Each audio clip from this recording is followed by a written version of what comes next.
washing clothes, Friday night, you spring a leak. What do? This video might help. Well, I've got my main tag. I noticed that water was spraying against the outside window. And I'm like, what's going on? Well, it turns out that what's going on is this thing is broken. And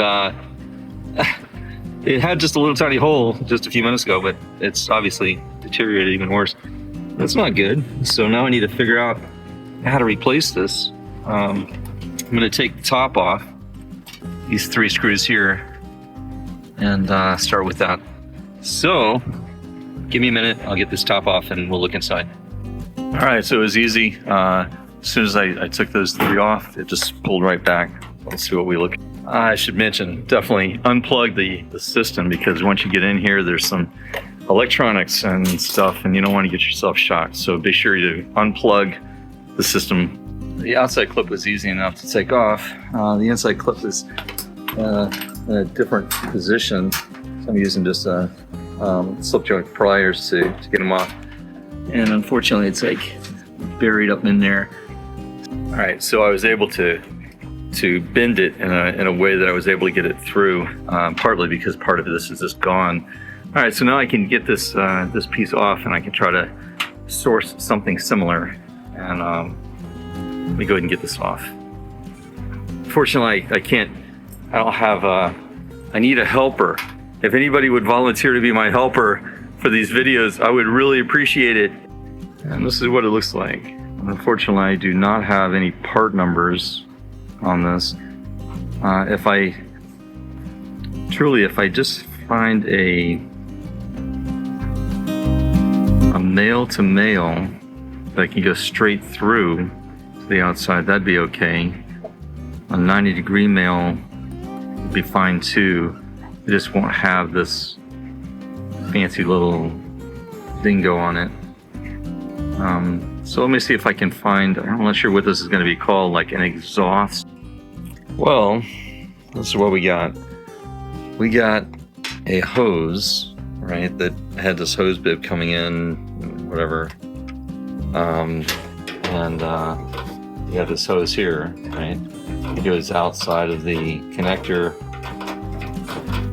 outside of the hole. Let's see.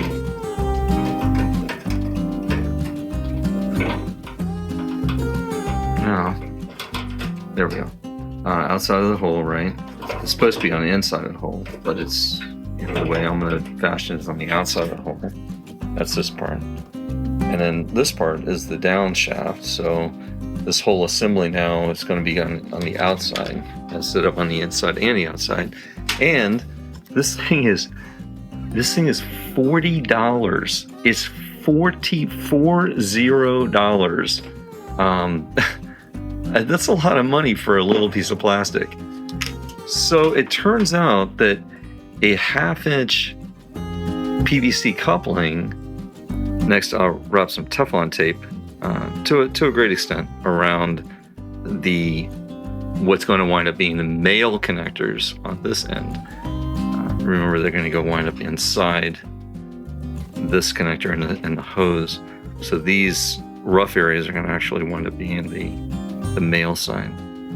So Teflon tape attached. Let's see what we can do. And it's in. You got it attached to both sides. So it's a little wiggly. Not so crazy about that. So I'm gonna try to figure out if I can do anything to better protect this from damage. But it looks pretty good right now. So there you have it. At 47 cents rather than $40. I'll actually see if I can get this piece. If I can get it for $10, I'll probably just go ahead and replace it. But $40 seems like a little too high. Hope this helps somebody. And what I'm trying to show here is that you can sometimes be creative if you. Oh, and one more thing.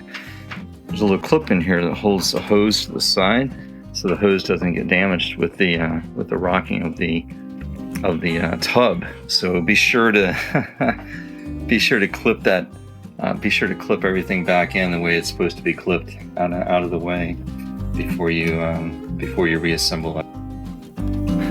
A couple of things. So we fixed this, right? We fixed it with a 47-cent or 42-cent piece rather than a $40 piece. But the big reason is it's Friday and I have laundry to do, and before Monday. And the part that I was going to order for $40 wasn't going to be here until Wednesday. So what are my options? Wait till Wednesday and not do my laundry, or use 47 cents and get this thing repaired for the weekend. I chose option number 2, get this thing repaired for the weekend. I hope this will help somebody with a problem that might not be a washer, it might be something else. But be clever in the way that you repair things. You don't always have to have something that's made specifically for a device. Sometimes you can figure out how to